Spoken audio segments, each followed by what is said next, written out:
Buenas tardes a todos, queridos. Como introdujo recién nuestro hermano Michael, vamos a tener un primer estudio respecto a cuál es el propósito de la iglesia. Y una buena pregunta es, ¿cuál es la iglesia verdadera? ¿Cuál es la iglesia verdadera? En las redes sociales existe un debate que es súper intenso. A veces uno no se da cuenta, pero hay ciertos grupos y facciones entre algunos miembros de la Iglesia Católica Romana y de iglesias protestantes que debaten cuál es la iglesia verdadera. La Iglesia Católica, cuya cabeza es el Papa, cuya sede es Roma, dicen que ellos son la iglesia verdadera y que las iglesias protestantes, que no tienen una única unidad institucional, reclaman que ellos, por ser fieles a la palabra, son la iglesia verdadera. Entonces la Iglesia Católica dice que según Mateo 16, donde dice: yo también te digo que tú eres Pedro, y sobre esta roca edificaré mi iglesia, ellos dicen, con base a eso, que tienen la sucesión de obispos desde el apóstol Pedro, considerando a Pedro como el primer papa. Entonces ellos dicen, Pedro fue el primer papa, y luego le siguió un sucesor, y luego otro sucesor, y otro sucesor, hasta llegar a Francisco I, que hoy es el papa argentino que gobierna desde Roma. Y ustedes, protestantes, como no tienen la cabeza a Pedro y a Roma como sede principal, entonces ustedes no son una iglesia legítima. Eso es lo que ellos dicen. Nosotros, como evangélicos o como iglesias protestantes, tenemos que darle un punto a estos apologistas romanos o católicos romanos, y es que es cierto que hoy en día cualquier persona puede abrir el patio de su casa, poner un cartel con un martillito y un clavo y decir: se abrió una iglesia, y enseñar cualquier cosa. Y así hay gente que vive muy engañada, vilmente engañada, les roban los vemos en los matinales todos los días. Abuelita de iglesia en Puente Alto, en La Cisterna, en Cerrillos, donde sea, pastor de iglesia se va con todos los diezmos de la iglesia. O le roban casa a abuelita para abrir una iglesia, cosas como esas. Y hay otra gente que le gusta ir a este tipo de iglesias porque les gusta escuchar lo que ellos quieren oír. No necesariamente el mensaje bíblico, profético, apostólico de las Escrituras, sino aquello que le trae cierto gozo y paz al corazón. Y eso es cierto y es lamentable.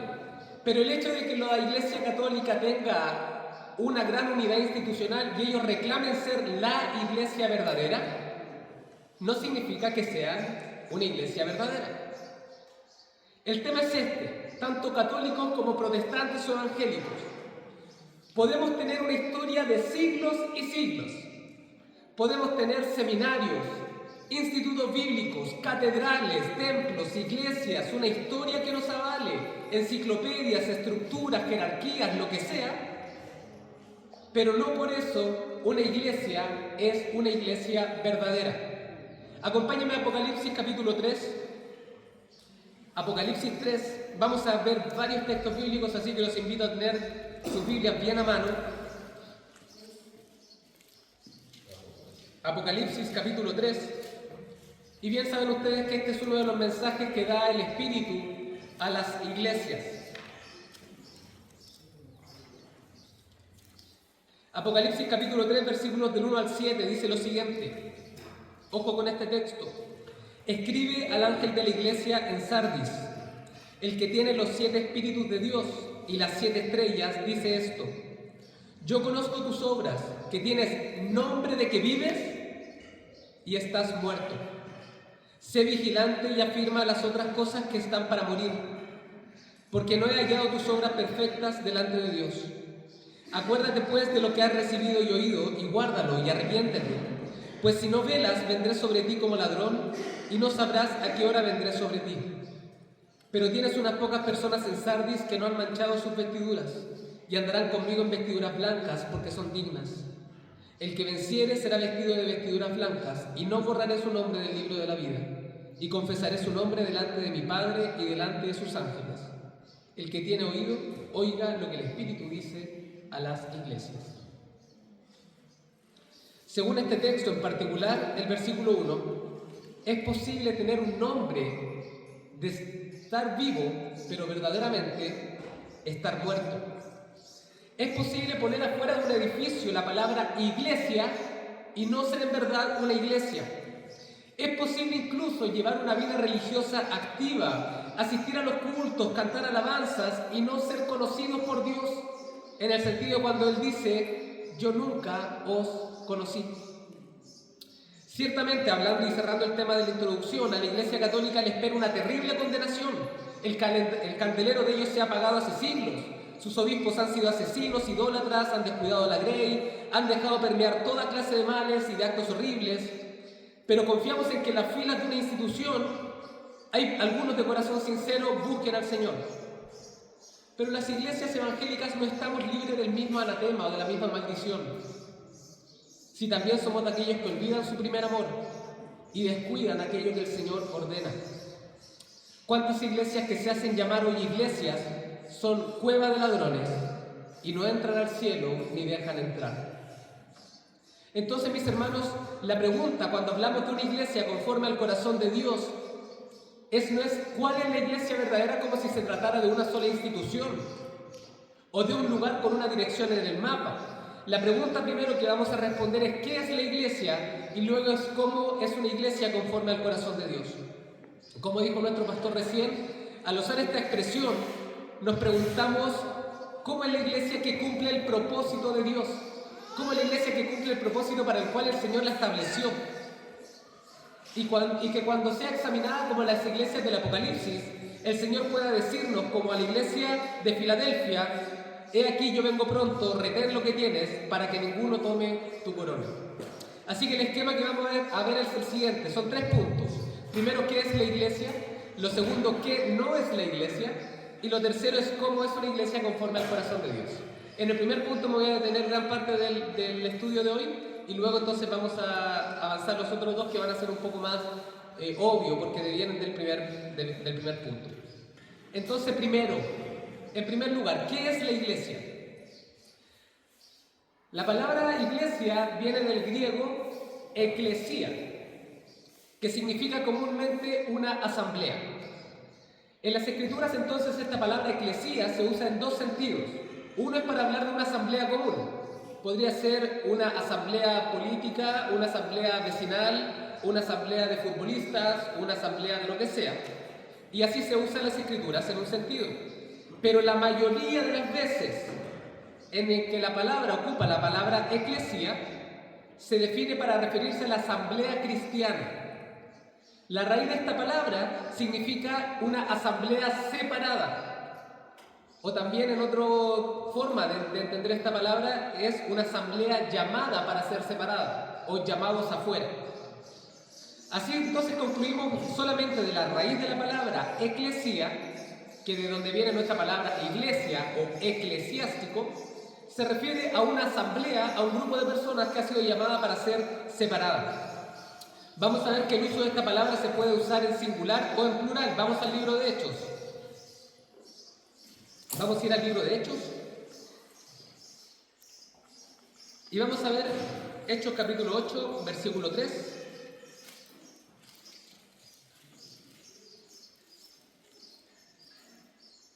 Hechos 8:3, donde dice: y Saulo asolaba la iglesia y entrando casa por casa arrastraba a hombres y a mujeres y los entregaba en la cárcel. Aquí en la palabra eclesía se usa en un término singular. Pablo asolaba a la iglesia. Pero miremos cómo sale en el capítulo 9, versículo 31. Un capítulo más adelante, capítulo 9, versículo 31. Dice: entonces las iglesias tenían paz por toda Judea, Galilea y Samaria, y eran edificadas andando en el temor del Señor y se acrecentaban fortalecidas por el Espíritu Santo. Es decir, la idea de iglesia puede ser usada en el singular y el plural. Aquí algunos eruditos y teólogos han llamado iglesia local a toda iglesia que se reúne en un lugar específico. Era la iglesia de Jerusalén, era la iglesia de Antioquía y podría ser también hoy la iglesia IBI de San Joaquín, una iglesia local. Pero también se habla de iglesia universal cuando se refiere a todos los creyentes de todos los tiempos, en todos los lugares, que se reúne como el pueblo de Dios. Y en ese sentido la iglesia es una. En un sentido local las iglesias son muchas. En un sentido universal la iglesia es solamente una. Entonces les voy a dar una definición de iglesia que nosotros hemos obtenido del libro que estamos consultando del pastor y hermano Miguel Núñez, quien escribió un libro que se llama Una iglesia conforme al corazón de Dios. Y él da esta definición, y quiero que la escuchen con atención. La iglesia es un grupo de personas que el Padre escogió, que Cristo redimió y que el Espíritu Santo regeneró para proclamar su gloria por toda la eternidad. Vamos de nuevo. La iglesia es un grupo de personas que el Padre escogió, que Cristo redimió y que el Espíritu Santo regeneró para proclamar su gloria por toda la eternidad. El énfasis de esta definición es un énfasis trinitario. ¿Qué quiere decir esto? Que el Padre, el Hijo y el Espíritu Santo, el único Dios, es quien forma su iglesia, a su asamblea, a su cuerpo, a su congregación de santos. De hecho, en 1 de Pedro el apóstol escribe: vosotros sois linaje escogido, real sacerdocio, nación santa, pueblo adquirido por Dios, para que anunciéis las virtudes de aquel que os llamó de las tinieblas a su luz admirable. Vosotros que en otro tiempo no erais pueblo, pero que ahora sois pueblo de Dios. Y en este texto el apóstol define el carácter de aquellos que han sido constituidos como la iglesia de Dios. La iglesia es el cuerpo de personas que han sido rescatadas por Dios, han sido hechas hijos de Dios y pueblo de Dios. El énfasis bíblico es tan grande en cuanto a que Dios vino a redimir y a rescatar a un pueblo que para nuestros tiempos hoy es muy desconcertante. Y aquí vamos a hablar algo obvio, pero que muchas veces no nos damos cuenta. Vivimos en una sociedad individualista, ¿cierto? ¿Alguna duda? Todos lo sabemos. Se nos hace muy fácil señalar a los ricos, por ejemplo, y decimos: los ricos solamente piensan en ellos. O a los explotadores: ellos explotan a los demás y no piensan en el prójimo. Pero la verdad es que todos estamos insertos en esta manera de comprender la vida. Esta idea individualista de ver el mundo se ha acrecentado aún más en los últimos 2 siglos de nuestra historia de humanidad. Porque hoy por hoy la consigna es lo siguiente, como diría Arturo Vidal después de un accidente: si yo estoy bien, mi familia está bien, todo está bien. No importa que el mundo arda allá afuera, yo estoy bien, mi familia está bien, ya está. El feminismo, por ejemplo, dice que la mujer debe poder decidir sobre su cuerpo a la hora de abortar porque ella es quien engendra. Y los hombres deben silenciarse en este sentido, porque no son ellos quienes engendran. Esta es la máxima expresión de la individualidad. No importa lo que yo haga con mi cuerpo, porque no le afecta a nadie más. ¿Es eso cierto? ¿No afecta a la sociedad lo que nosotros hagamos individualmente? Esta concepción individualista es relativamente reciente en el aspecto social, incluso dentro de la iglesia. Algunos hermanos y misioneros en la antigüedad, cuando oraban por ellos como pastores, pedían a su nación para el Señor. John Knox, que fue uno de los reformadores en Escocia, él decía: Señor, dame a Escocia para Cristo.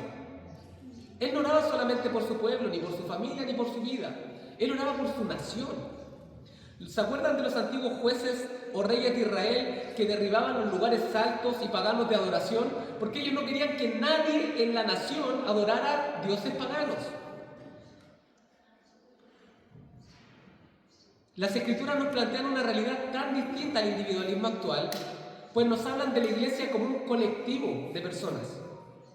No es como esta falsa idea del comunismo tampoco, donde la individualidad de la persona queda absorbida por la comunidad, sino que se refiere a que todo lo que un individuo hace afecta a los demás. Esta es la idea del colectivo que la Biblia nos plantea. Se entiende que todo acto positivo o negativo de un individuo termina por comprometer a las demás personas. Así que lo que tú haces hoy, público o privado, afecta también al resto del colectivo. ¿Recuerdan aquel texto de Josué capítulo 7? Dice lo siguiente, se los leo: Pero los hijos de Israel cometieron una prevaricación en cuanto al anatema. Porque Acán, hijo de Carmi, hijo de Zabdi, hijo de Sera, de la tribu de Judá, tomó del anatema y la ira de Jehová se encendió contra los hijos de Israel. ¿Recuerdan este texto o esta historia donde tenían que ir a tomar un lugar y el Señor les dice, no saquen nada de ahí? Pero una persona tomó de lo que no debían tomar. Y el texto dice, los hijos de Israel pecaron. Y luego señala al individuo, a Acán. De hecho, el texto de Jueces 7 se conoce como el pecado de Acán. Pero fueron los hijos de Israel quienes pecaron. Dios tiene una visión colectiva de su pueblo. Si bien nosotros afirmamos que la salvación es un don gratuito e individual, donde el Espíritu Santo mueve nuestros corazones de manera individual para obedecer, para amar, para arrepentirnos de nuestros pecados, también debemos afirmar que Cristo vino a instaurar un reino, no una isla, para cada creyente. Dios vino a instaurar un reino al enviar a su Hijo Jesucristo. Y si nosotros, hermanos, descuidamos esta idea colectiva de la iglesia, nos vamos a acostumbrar al individualismo de nuestra cultura. Por ejemplo, esto ha hecho que los padres muchas veces descuidemos el culto familiar. No nos importa tanto cómo está espiritualmente mi esposa, ni mis hijos. Los hijos hacen su vida aparte, cada uno tiene su habitación y vive en su mundo encerrado en su celular. El esposo se distancia de la vida espiritual de su esposa. La madre ya no está concentrada en enseñar los principios espirituales del reino. Incluso en una familia cristiana se ha perdido la visión colectiva de ser un pueblo de Dios. Y muchas veces en nuestros cultos los niños están afuera. Y creemos que los tiempos de oración no son para ellos. Y no nos importa dónde estén porque están jugando. O en la casa. Yo hago mi devocional temprano. Si mi esposa alcanzó a hacerlo, no lo sé. Si mis hijos están aprendiendo los principios del reino, no lo sé. Hemos perdido la visión colectiva de ser una familia en el nuevo pacto, una familia del reino. En un sentido de iglesia también hemos descuidado esta identidad colectiva. Nos reunimos para orar, nos vemos los domingos, pero hermanos, hay algunos de nosotros que en toda la semana no les interesa hacer el bien al prójimo. Y pasa el lunes, y pasa el martes, y pasa el miércoles, y pasa el jueves. Y no nos interesa cómo esté viviendo el hermano de al lado. Y si es que tiene necesidad, no me importa. Y si se le llovió el techo, no me importa. Y si no tiene para comer, tampoco me importa. Y no lo sé. Y prefiero no saber, porque a la hora que me entero me compromete. Entonces prefiero mantenerme aislado. Voy el domingo a la iglesia, cierto. Pero no vivo en una iglesia con una visión colectiva del reino de Dios. Y en un sentido aún más amplio, la iglesia también ha descuidado su visión colectiva sobre un pueblo que debiera iluminar al mundo. Hemos hecho siempre un énfasis muy grande en que cada uno de nosotros debe ser luz y sal donde está. Y eso es acertadísimo. Pero también es un desafío como iglesia, por ejemplo, reunirnos con otras iglesias para soñar en grande para los planes de Dios. Imagínense, toda esta parcela y este edificio es posible no por una iglesia en particular, sino por un conglomerado de congregaciones. Y en los tiempos cuando el cristianismo llegó a Chile, distintas denominaciones, metodistas, pentecostales, luteranos, presbiterianos, hacían un colegio y fundaban un hospital y tenían un hogar de ancianos. Porque era posible si es que las iglesias también estaban reunidas.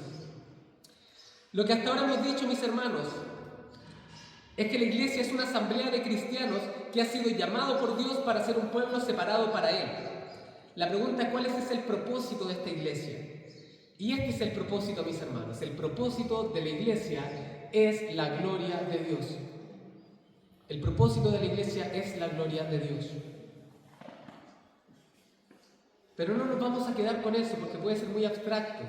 ¿Qué es la gloria de Dios? Hablar de la gloria de Dios es un poco complejo. Me refiero a que es difícil de definir. Por ejemplo, ¿alguien se atreve ahora a darme un significado de la belleza? Al aire, ¿alguien quiera? ¿Qué es la belleza? Algo lindo. ¿Algo lindo? Que se puede admirar. ¿Que se puede?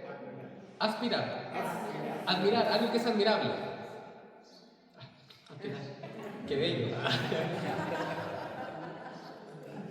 Definir la belleza en términos teóricos puede ser a veces un poco complejo, pero si yo les muestro un atardecer, si les muestro la cara de un bebé riéndose, si les muestro una foto de mi esposa, ustedes dirían, eso es bello, eso es belleza. Si ustedes ven un atardecer, me dirían, a eso me refiero cuando te hablo de belleza. Hoy el arte está súper pervertido, ¿cierto? Que pescan así chorros de pintura y dicen que artístico. Pero antes tú veías arte y tú decías, ¡wow! ¡Qué bello! No sé cómo definir la belleza, pero sé que eso es bello. Algo similar puede ocurrir con el sentido de la gloria de Dios. La definición teórica de la gloria de Dios podría ser que es la belleza manifiesta de su santidad. Pero no quiero dar términos teóricos tan abstractos. ¿Qué es la gloria de Dios? Es la belleza de su santidad. Pero aquí aparece otra expresión, la santidad de Dios. Y cuando Dios dice de sí mismo que Él es santo, se está refiriendo a que no hay otro como Él.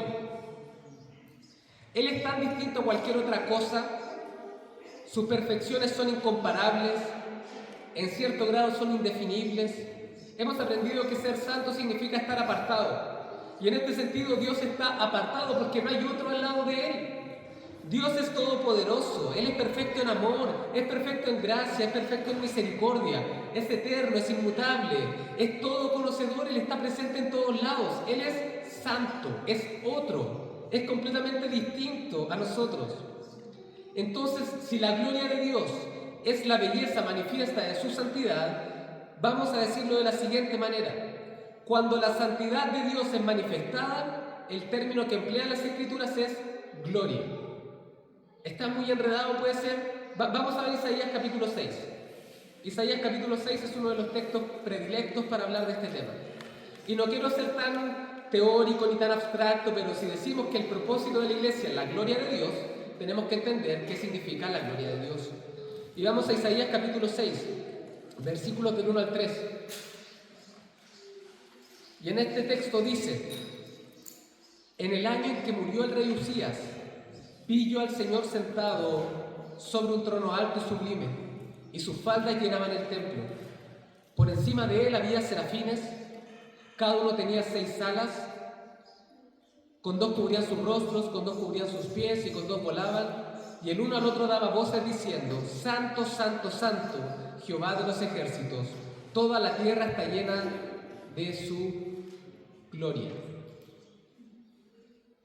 Lo natural hubiera sido que dijera: toda la tierra está llena de su santidad, porque está hablando de que Dios es el 3 veces santo. Toda la tierra está llena de su santidad, pero dice: toda la tierra está llena de su gloria, porque la gloria de Dios es todo lo que manifiesta esta belleza de su santidad. El Salmo 19.1 lo conocemos de memoria: los cielos cuentan la gloria de Dios, y el firmamento anuncia la obra de sus manos. Isaías 43 dice: todos los llamados de mi nombre, para gloria mía los he creado. Habacuc 2.14 dice: porque la tierra será llena del conocimiento de la gloria del Señor, como las aguas cubren la mar. La gloria de Dios es el propósito de los actos de Dios. ¿A qué voy con esto? Que Dios muestra su gloria. Es decir, Él exhibe su belleza en la creación, en el mantenimiento de la naturaleza. ¿No acaso cuando vemos la cordillera nevada o un día muy precioso decimos: gloria a Dios? ¡Qué preciosa es esta creación tuya! Así igual la humanidad demuestra la gloria de Dios cuando Él lo crea al hombre a su propia imagen. Incluso entre los paganos hay cosas preciosas, porque la imagen de Dios está allí plasmada. Distorsionada, es cierto, pero la imagen de Dios está en el hombre, está en la mujer. Por esto hay belleza en el mundo. Por eso incluso los incrédulos hacen música tan bella, obras artísticas tan sublimes, arquitectura tan impresionante, porque Dios ha tomado una decisión, y es que cuando creó, Él decidió que su santidad quedara manifestada y esto se conociera como la gloria de Dios. ¿Y dónde vemos la gloria de Dios en su punto más sublime? Cuando el apóstol Juan nos dice: y el verbo fue hecho carne y habitó entre nosotros, y vimos su gloria, gloria como del unigénito del Padre, lleno de gracia y de verdad. La gloria de Dios queda perfectamente expresada en Jesucristo y en la salvación que es otorgada a los pecadores. Dios salva al hombre pecador y allí la gloria de Dios queda enmarcada en una cruz sangrante. La cruz en el Calvario es la muestra más sublime de la gloria de Dios, porque allí se expresó el amor de Dios por su pueblo, su gracia perdonadora y generosa, su misericordia que es inentendible, pero también quedó en esa cruz ensangrentada, plasmada su ira, su justicia, su celo. Cuando el Hijo de Dios murió recibiendo el castigo que tú y yo merecemos. Entonces, mis hermanos, si el objetivo y propósito central de la iglesia, que es esta asamblea de personas que han sido rescatados por Dios, es la gloria de Dios, esto tiene que estar muy claro en las Escrituras, porque es el corazón de nuestra esencia como iglesia. Vamos a Efesios capítulo 1 y con esto vamos a terminar el primer punto. Efesios capítulo 1.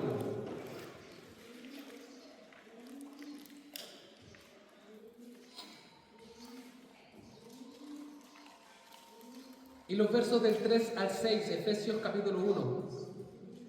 Este es un párrafo enorme, es difícil de separarlo, definirlo porque tiene muchas comas y el punto llega por ahí por el verso 10. Pero vamos a leer de los versos 3 al 6. Miren, Efesios 1 del 3 al 6. Bendito sea el Dios y Padre de nuestro Señor Jesucristo, que nos bendijo con toda bendición espiritual en los lugares celestiales en Cristo, según nos escogió en Él antes de la fundación del mundo, para que fuésemos santos y sin mancha delante de Él, en amor, habiéndonos predestinado para ser adoptados hijos suyos por medio de Jesucristo, según el puro afecto de su voluntad. Y atención con el verso 6, para alabanza de la gloria de su gracia, con la cual nos hizo aceptos en el amado. Para la alabanza de la gloria de su gracia. El propósito de la iglesia es dar a conocer a Dios. No estoy hablando solamente del evangelismo y de las misiones. La esencia, la vida de una iglesia y su objetivo debe ser, al mirarme a mí, ver a Dios. Porque el propósito de la iglesia es exhibir su grandeza, sus perfectas cualidades y su santidad. Entonces, en este primer punto, ¿qué es la iglesia? Les voy a leer nuevamente la definición. La iglesia es un grupo de personas que el Padre escogió, que Cristo redimió y que el Espíritu Santo regeneró para proclamar su gloria por toda la eternidad. Después de haber dicho que es la iglesia, entonces voy a rápidamente decir que no es la iglesia. Y pareciera que es un poquito innecesario decir que no es la iglesia, después de haber dicho su significado o dar sus distinciones. Pero puede ser útil porque hay muchos falsos conceptos acerca de la iglesia.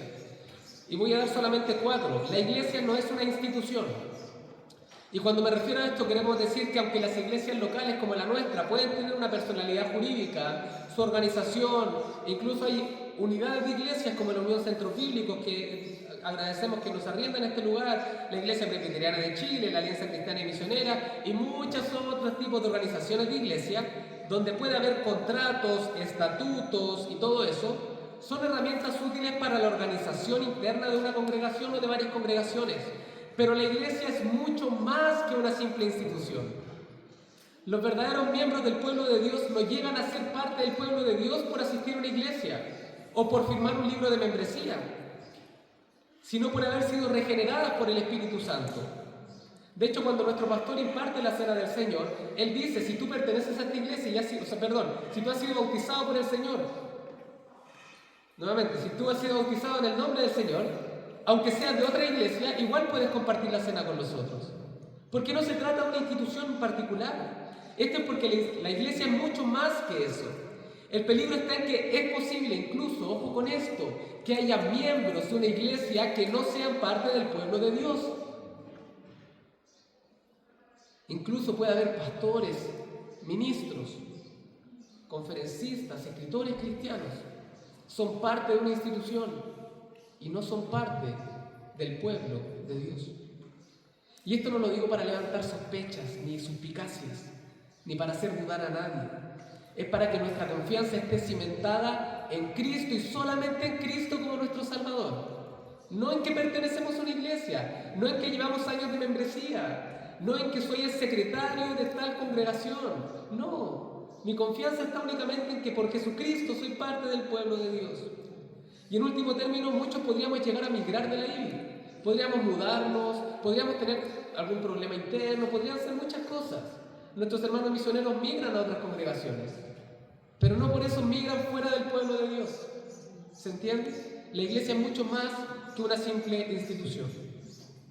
En segundo lugar, la iglesia tampoco es un edificio, y esto es obvio, pero no tan obvio.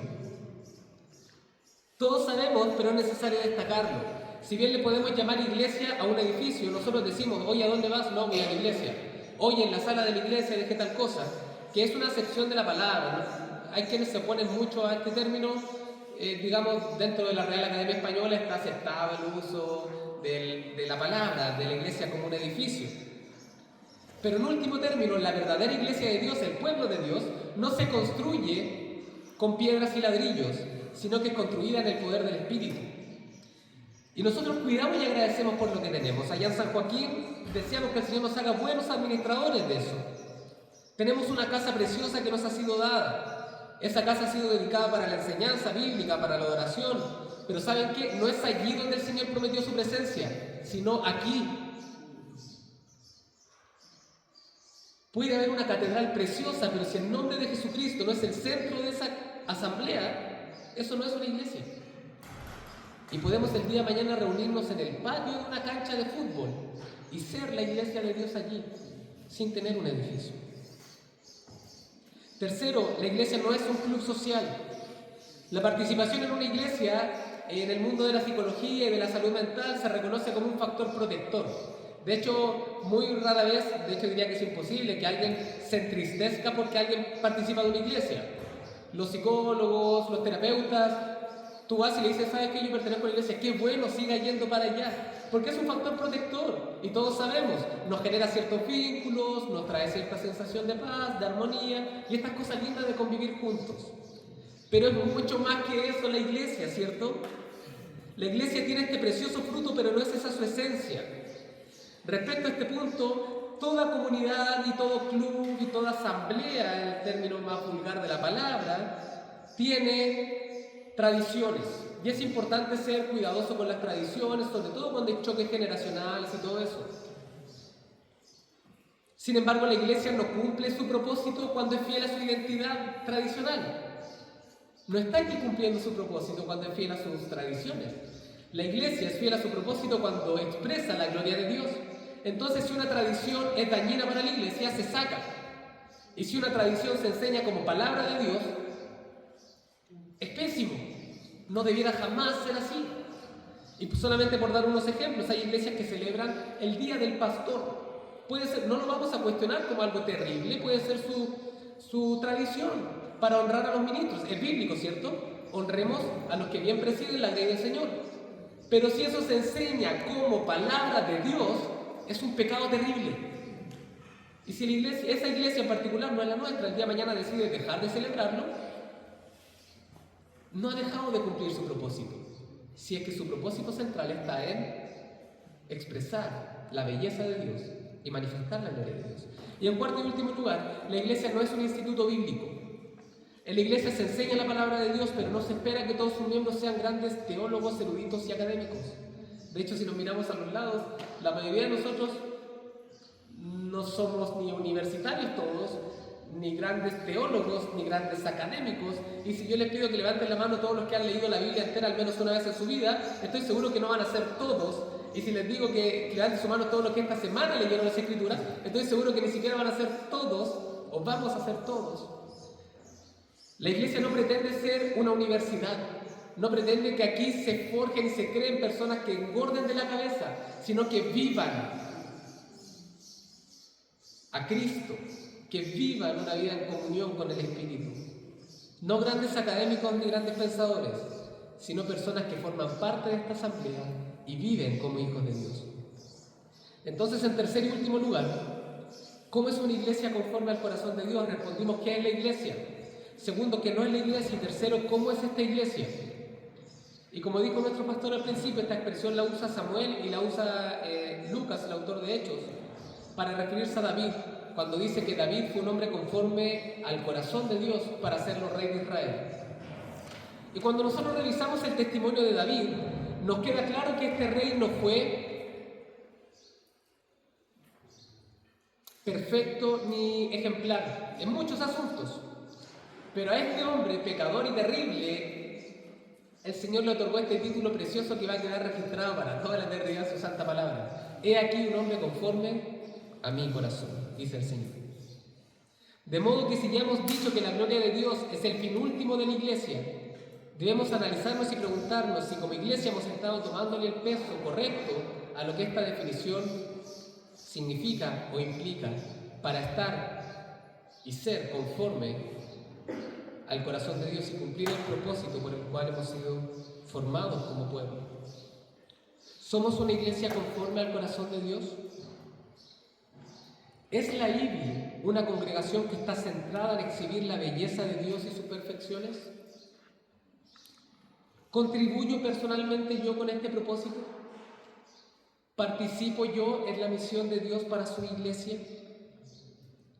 Mis hermanos, el éxito de una iglesia no se mide necesariamente en los resultados, ni en el número de personas que nos visitan cada domingo, ni en el número de misioneros que apoyamos, ni en la cantidad de bautizos que se realizan a fin de año.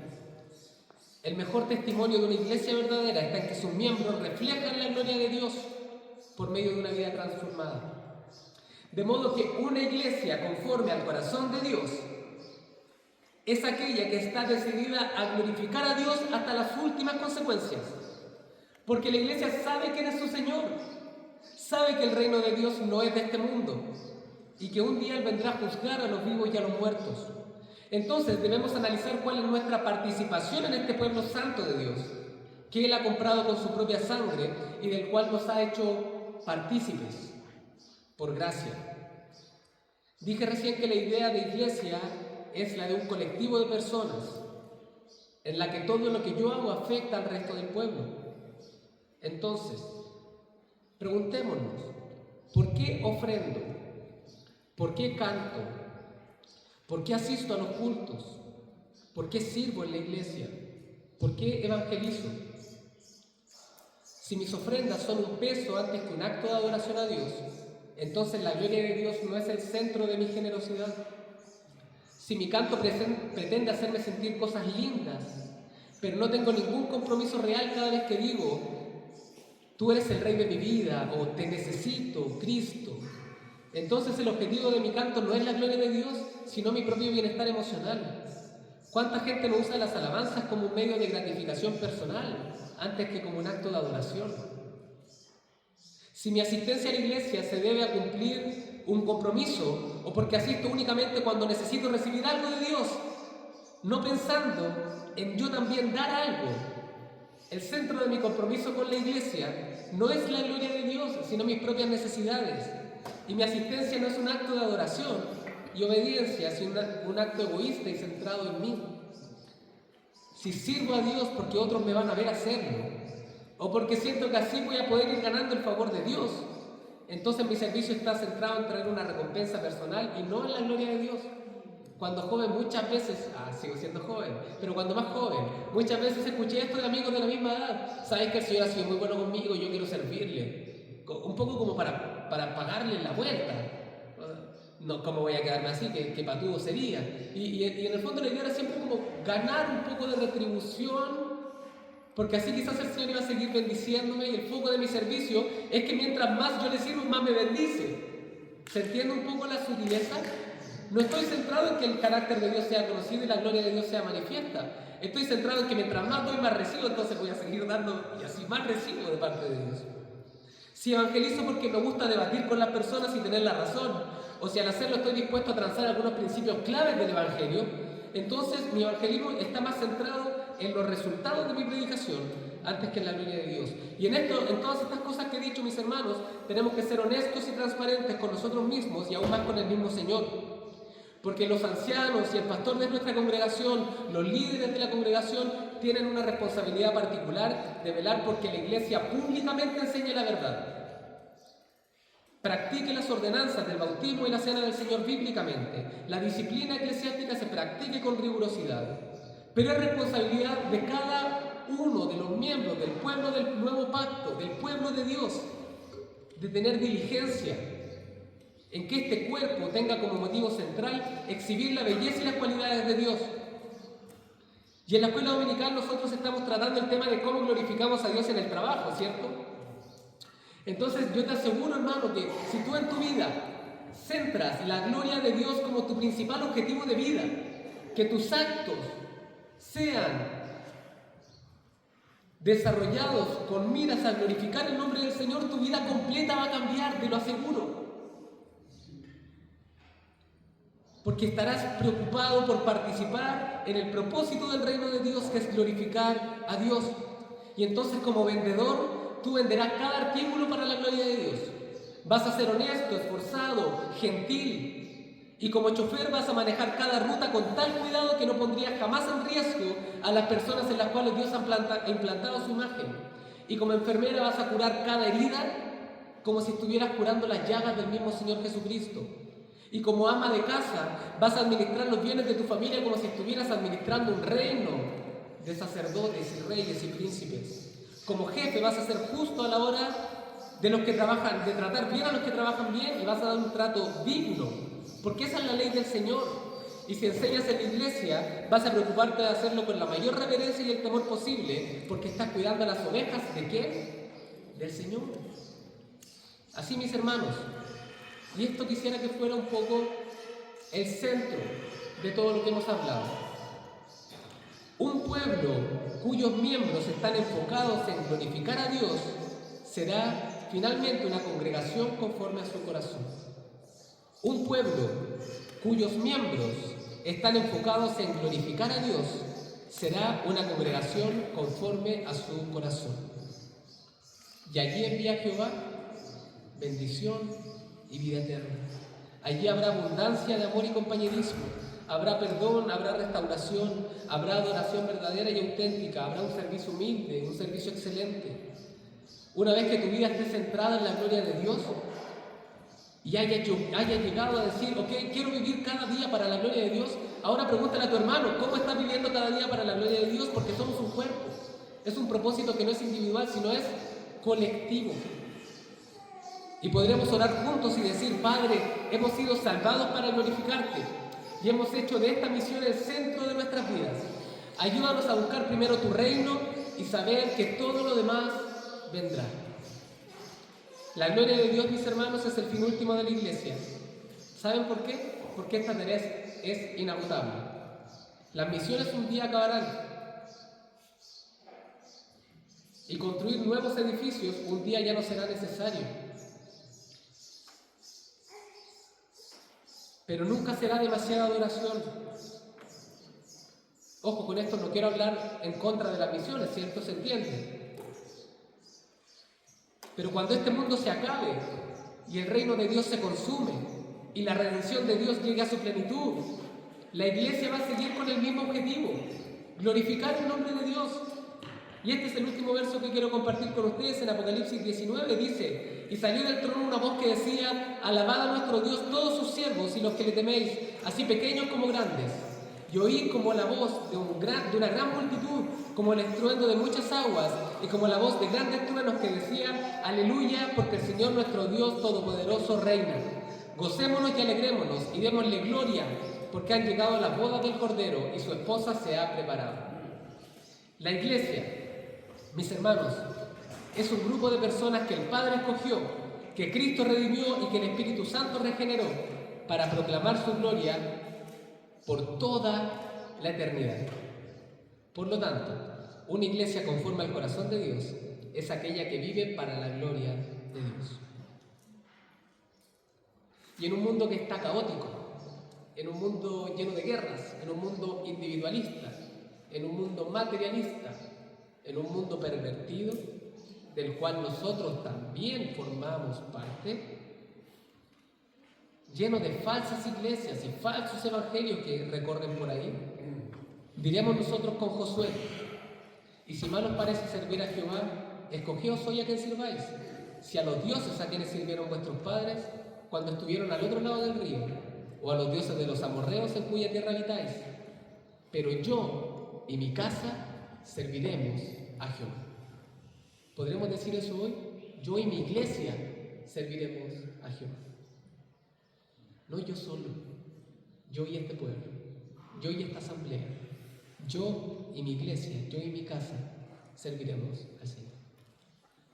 Eso quería compartir con ustedes, mis hermanos. Oremos.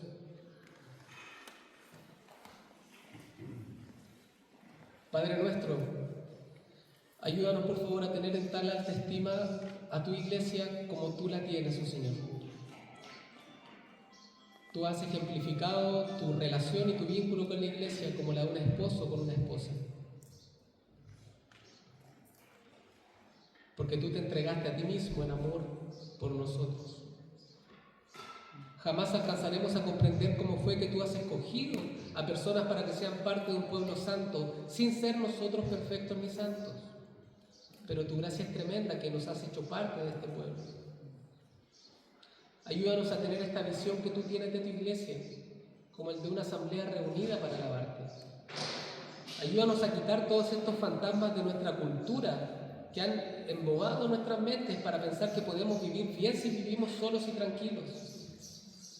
Porque tú nos llamas a vivir la iglesia en comunidad, la iglesia en amor, la iglesia en obediencia, la iglesia en empatía, la iglesia que se proyecta, que hace misiones, la iglesia que alaba, que adora, que sueña, buscando el reino de Dios, sabiendo que todo lo demás viene por añadidura. Ayúdanos a cada uno de nosotros en nuestras familias a tener una visión colectiva de nuestra fe, en nuestras iglesias a tener una visión colectiva de nuestra fe, en nuestro país a tener una visión colectiva de nuestra fe, porque tú eres Dios y Rey de la tierra y mereces que tu gloria sea expuesta y exhibida en cada rincón de este lugar. Enfoca nuestros corazones, Señor, a este propósito santo, porque nos desviamos muy rápidamente de Él y comenzamos a buscar plenitud y satisfacción en otras cosas. Ayúdanos a centrar tu gloria, oh Señor, como el propósito principal de nuestras vidas. Y corrígenos en lo que tengamos que ser corregidos, por favor, Señor, para ser una iglesia conforme a tu corazón. En el nombre de nuestro Señor Jesucristo. Amén.